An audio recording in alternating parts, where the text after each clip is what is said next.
Fox Carolina First Alert Weather Day update.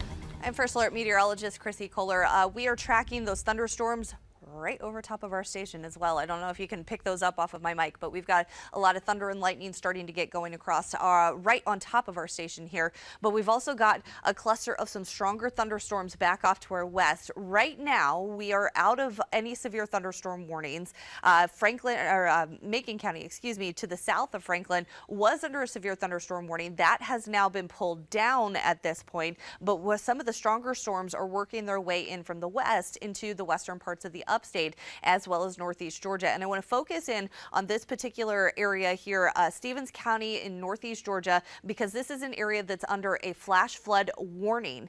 That means that water is quickly rising. They've already gotten an inch and a half to around 2.5 inches of rain, and another 1 to 2 inches of rain possible within the next hour. So quickly rising water is not completely out of the question. I'm going to ask First Alert Meteorologist Catherine Noel to hop in here because I just see the severe thunderstorm warning that just popped up here. If you could help me out and widen this out for me so that we can see exactly what we're looking at here.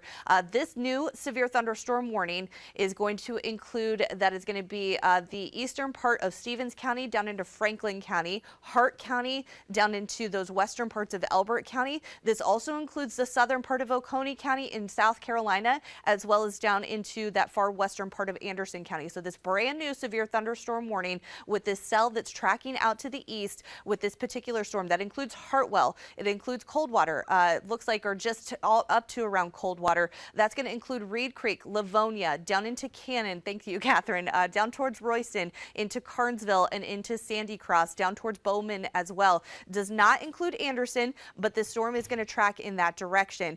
So as we take a look at exactly what we're looking at, and if I can ask you guys to pull up Catherine's mic as well so she can help me with this and get some of those details going, because I know she's keeping an eye on exactly what we're looking at here with this particular storm. We've been watching a lot of this thunder and lightning and these stronger storms work their way in.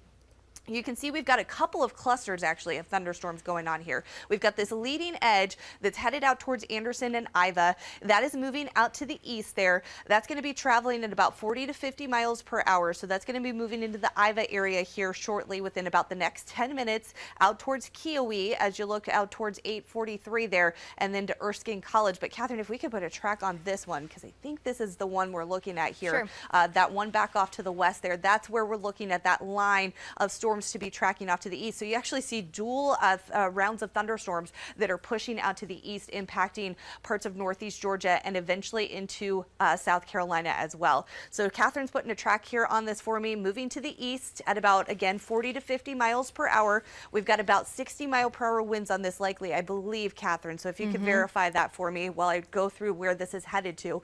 In towards Oakway in Oconee County by about 8:26 this morning, moving in through the Hartwell area at about 8:30. That'll be moving into the Anderson area as you get closer to about 9 o'clock. You're not included in that severe thunderstorm warning, so I'm going to ask Catherine to verify exactly what we're looking at with this particular warning. Yeah, so this warning off towards the left, you can see over 85 into Toccoa area. This is what we're seeing here, and this is why it has been declared a severe thunderstorm warning. Well, 60-mile-per-hour winds are going to be a possibility with this, as well as quarter-sized hail. So that's going to be, hail damage to vehicles expected if they're out in this area.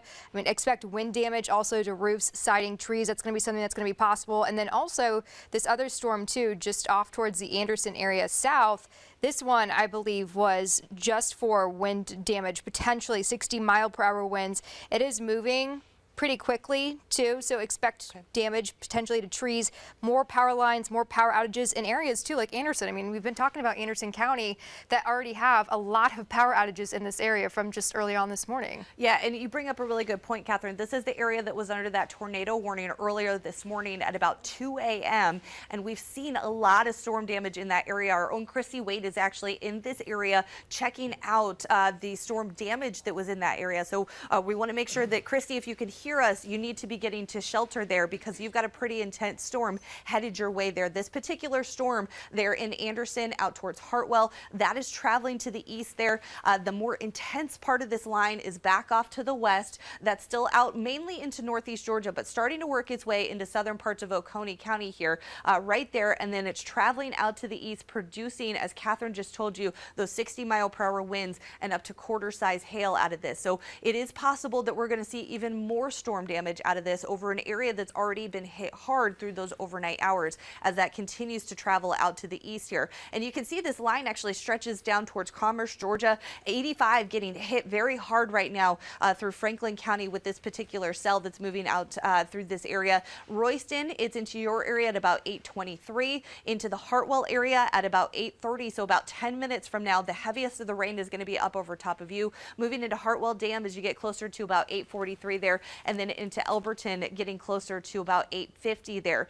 So we're going to continue to watch this line head out towards that area. That's going to continue to push out to the east as we look into the next little while, and we're going to continue to track that line of pretty intense thunderstorms. This is the particular line we've been keeping a very close eye on, and I do expect that that's going to continue to push out to the east. Of course, Anderson not included in that severe thunderstorm warning, but certainly an area that we need to keep an eye on. So I'm going to keep going and kind of move on into some other areas where you can see some of that lightning that's moving on. I do want to talk about what's going on in a couple of other areas as I kind of get myself back on track. Williamston up towards Fountain Inn. You've got some of that lighter rain up towards Easley and Pickens. We've been getting quite a few lightning strikes, even though I'm not seeing a ton showing up here on our lightning tracker. We've been hearing it right here in the Greenville area. Some of those thunderstorms picking up there down towards Simpsonville, Gray Court, 385. You're seeing that rain as well if you're traveling through that area. 26 out towards Spartanburg. And then you've got some pretty heavy rain down around the Joanna area. Another area that got hit overnight last night with some of that storm damage down into the Newberry County area out towards Pomeria as well. And then looking up in the mountains, you've got some of that more steady rain. Still some lightning strikes with some of these storms that are into the northern mountains, and that's going to continue all the way up around the Tennessee border as well. It's a little more mild, not seeing as much in the way of lightning strikes or the heavy rain there as we are seeing that coming in from the west. So this is going to continue to pull in from the west and north as we head through the next several hours. I actually think this is a little behind as we're starting to see this kind of speed up as it pulls into our area. So really by the time we get to about 10 o'clock, the bulk of this is moving through the Spartanburg, Greenville area and continuing to push down to the south. By the time we get to about 11 o'clock noon, this is starting to wrap up with the severe threats on this. As Catherine was telling you about 20 minutes ago, we're looking at the possibility of damaging straight line winds, isolated hail, all possible there, but that looks like it's going to move out of here by the time we get to about 3 o'clock. So over the next several hours, be prepared for some of those 58-mile-per-hour winds or higher possible with any of these storms. That was what would trigger a severe thunderstorm warning. Quarter size, or I should say an inch size or hail larger, certainly a possibility, and we can't completely rule out an isolated tornado. The one positive thing I've seen so far this morning is I haven't seen a lot of tornadic development along this line of storms, but it's certainly not something we can completely rule out. It's something we'll be watching for there. And then the heavy rain possibly leading to some of those flooding concerns as we are seeing in northeast Georgia there in Stevens County. Once we get through today, we do have a small chance for rain tomorrow, then Saturday and Sunday looking nice and dry. Those temperatures cooling down in the 60s and 70s. We'll also see a nice little break into the humidity as we head into this upcoming weekend.